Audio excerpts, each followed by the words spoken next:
Hello friends, পিয়ার blog and রেসিপিতে তোমাদের সবাইকে স্বাগত জানাই। আজ আমি তোমাদের সঙ্গে শেয়ার করব আলু কাবলি রেসিপি। ছোটোবেলায় স্কুলে অথবা কলেজে সব সময় যাওয়ার পথে আমরা খেতাম আলু কাবলি। স্কুলের গেটে প্রায়শই দেখা যেত, খেতে খুবই ভালো লাগে। তাই আজ আমি তোমাদের সঙ্গে সেই আলু কাবলি কীভাবে তৈরি করা যায় বাড়িতে সেটাই শেয়ার করব। আলু কাবলি তৈরির জন্য আমি আলু কুচি কুচি করে কেটে নিয়েছি, 3 পিস আলু নিয়েছি। দেখো, আলুগুলোকে অল্প একটু নুন দিয়ে প্রেসার কুকারে সিদ্ধ করে নিচ্ছি।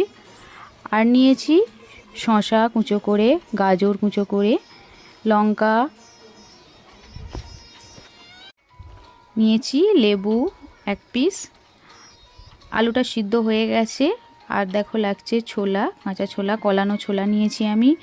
নিয়েছি মটর,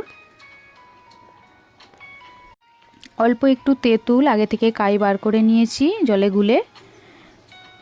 নিয়েছি পেঁয়াজ কুচি, টমেটো কুচি করে, ধনিয়া পাতা।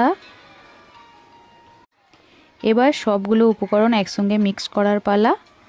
আমি প্রথমেই সিদ্ধ করা আলু একটা বাটিতে ঢেলে, বড় পাত্রে ঢেলে নিয়েছি।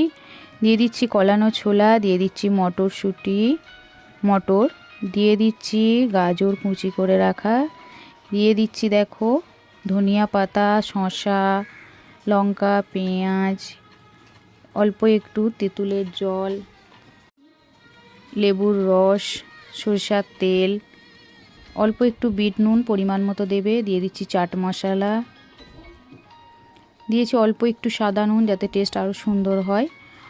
আর দিয়ে দিচ্ছি গোলমরিচের গুঁড়ো, খেতে আরও ভালো লাগবে। আর একটু লেবুর রস।